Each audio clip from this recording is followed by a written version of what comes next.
it's Wes, and today we're looking at a very fun little lens, the new Brightin Star 50.95, a super wide aperture prime lens for APS-C. I believe this will be on Sony and Fuji. Editor's note. This thing's got some heft to it, and some surprises, but some very familiar things as well. But as always, we'll start with the build quality. Looking around the back right here, we will see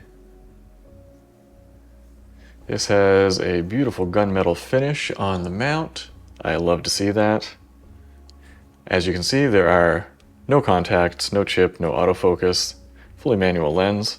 Come around to the front here, we have a metal integrated lens hood.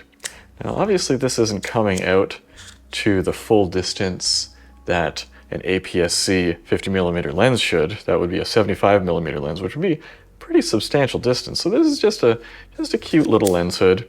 It's better than nothing. We have a perfectly fine 62mm filter thread. I don't have any filters that match it just yet.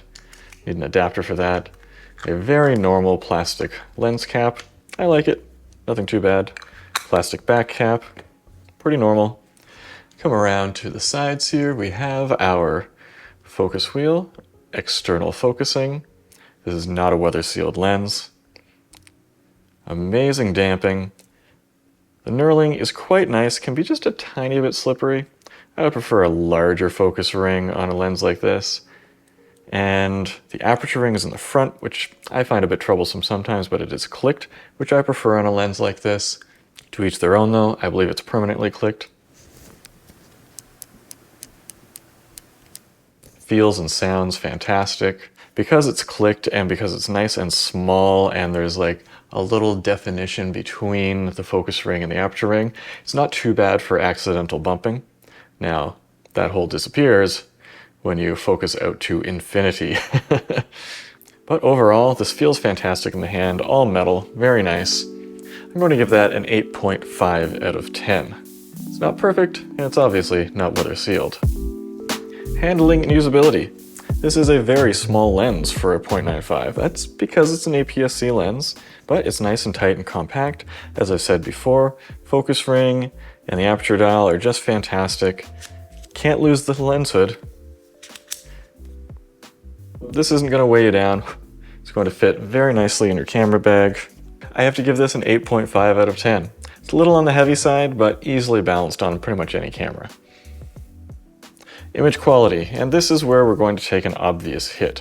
Shooting wide open, this is incredibly soft. Like, dreamy soft. That can be a nice thing. That works well in the next category, image character. However, it is problematically soft wide open, and makes it a little bit hard to get focus peaking. We'll talk about that more later on. But when you stop it down to f2, 2.8, it is actually very sharp, very usable. And this doesn't really even have a vintagey character to it. It's a pretty clean lens once it is stopped down. As you can see here, as long as you're careful, it's perfectly usable for professional work. It's just, you know, the whole manual focus workflow thing.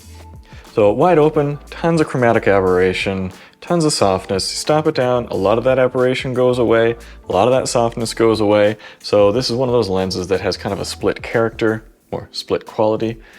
So wide open, very poor image quality. Stop down, very nice. Oh, and flare resistance. It is okay, not amazing. But what it is better than, somehow, is this. The Meike 0.95 50mm lens. Do you see any similarities? I certainly do. If you shoot them side by side, you will notice they look exactly the same. And you will notice that the only difference between them is this has a declicked aperture and it suffers from flaring quite a bit more. That is a positive for me in some ways, and it had very nice image character in my testing. You can watch that video. This one, however, appears to have slightly updated coatings and is a little bit more flare resistant. As such, this has a higher image quality than this lens does, this coming in at a 7 out of 10. One other note between the two of these, The Brightin Star feels like a better constructed lens. The Meike, just a little bit looser in the focus ring. It has like, back here, I think that this piece here is kind of a plastic, so it's not quite as fully intense as the Brightin Star is. Also, this Meike comes with this very cheap and annoying plastic friction fit lens cap. Don't like that. Obviously, the Brightin Star option is better. And continuing on to that, image character. Unfortunately, because it has better coatings, it's not the dream machine that this Meike 50.95 was. And so you have a slightly more reliable, flare-free existence here. Slightly. But overall, when you're shooting wide open, it looks amazing, buttery smooth. You will get a fair amount of chromatic aberration in the bokeh. That's fine by me for the most part, fairly easily controlled. But the flares are nice and soft and smooth, nothing weird. It's got a slightly swirly character to it, and if we look at the cat's eye bokeh here, you see that wide open, very smooth, very catty. And then once you stop it down a little bit, it circles up, but the circles aren't perfect circles. The rounding of the aperture blades is not fantastic. Even so, when you stop it down, the bokeh does not get distracting at all. It's still very nice.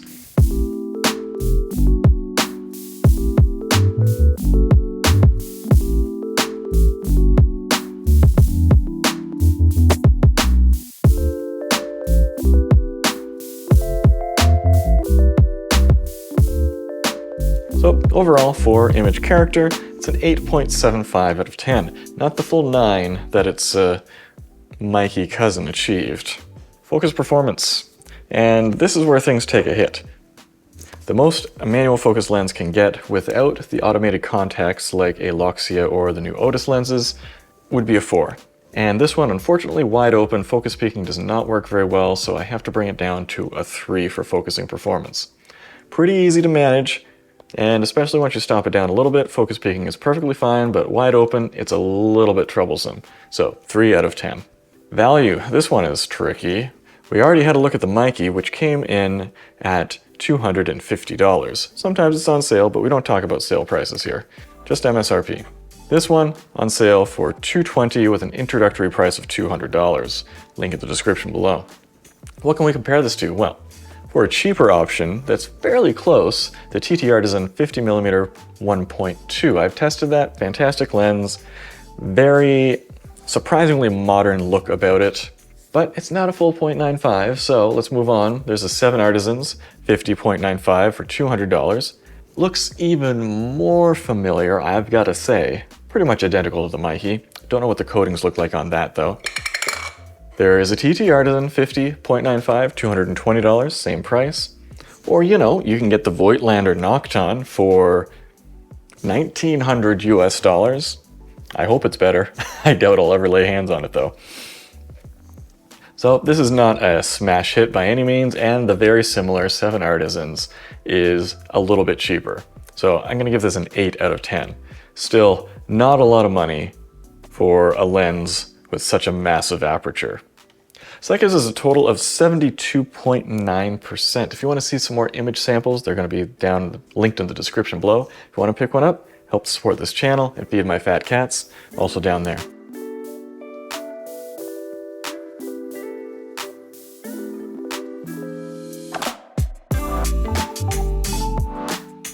If you like my t-shirt, link for that in the description as well. If you have any questions about these very familiar lenses, let me know down in the comments below and I'll get back to you. Until next time, no, sure, let's go take some photos.